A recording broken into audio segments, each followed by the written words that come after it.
Halo, untuk pendukung Anies, tolong jangan baper ya. Anies belum jadi presiden saja sudah jalan-jalan hidup mewah dan naik pesawat jet pribadi yang betul-betul mahal. Anies Baswedan sepertinya menjadi sosok yang tidak bisa menjadi pemimpin dan merasakan kesulitan rakyat jelata. Seperti Presiden Joko Widodo saat ini yang memikirkan rakyatnya. Apa yang dikerjakan oleh Presiden Joko Widodo adalah mengetahui dan pernah hidup sebagai orang susah. Inilah yang membuat Presiden Joko Widodo menjadi paham dan memikirkan sebuah program yang menjadikan rakyat sebagai tujuan utamanya. Presiden Joko Widodo mendapatkan privilege untuk merasakan bagaimana menjadi orang susah sehingga dia tahu dan memiliki target yang jelas untuk kemakmuran masyarakatnya.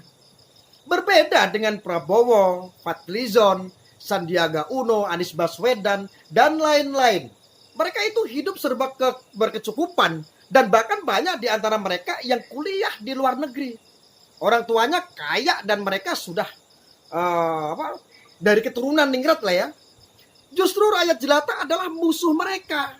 Musuh yang dirangkul untuk dijilat saja dan mendapatkan suaranya. Kemudian setelah dijilat langsung diludahin begitu saja.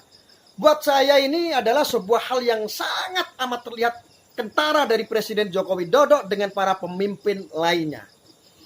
Kita melihat baru-baru ini Anies Baswedan pernah dicitrakan begitu norak melakukan perjalanan dengan kelas ekonomi dan di sisi lain dia mendadak langsung dicitrakan menaiki jet pribadi milik pengusaha besar yang katanya perusahaannya dibubarkan oleh Presiden Joko Widodo. Kelihatan banget kan bagaimana Anies begitu benci dengan rakyat jelata dan tidak mau hidup seperti orang susah. Jangankan kelas bisnis, dia sudah terbiasa dengan jet pribadi yang mahal itu.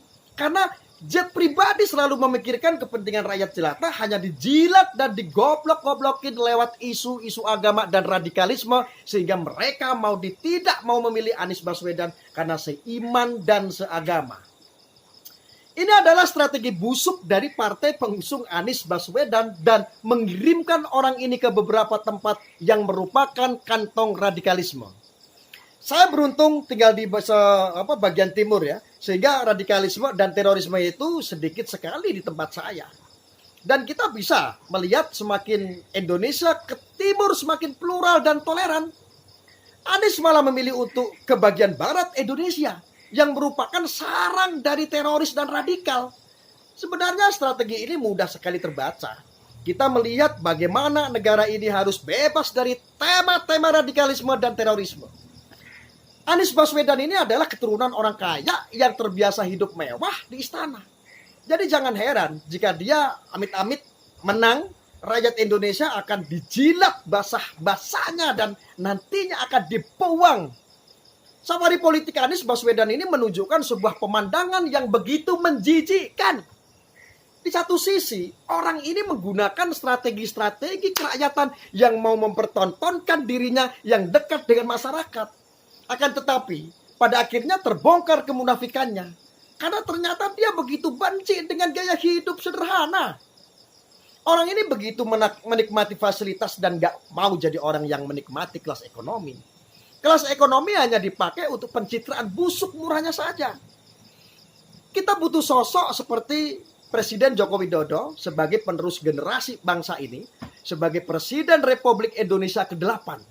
Saya berharap orang-orang sederhana yang merakyat dan jujur boleh dipopulerkan dan dipilih sebagai presiden. Tapi tidak untuk Anies Baswedan.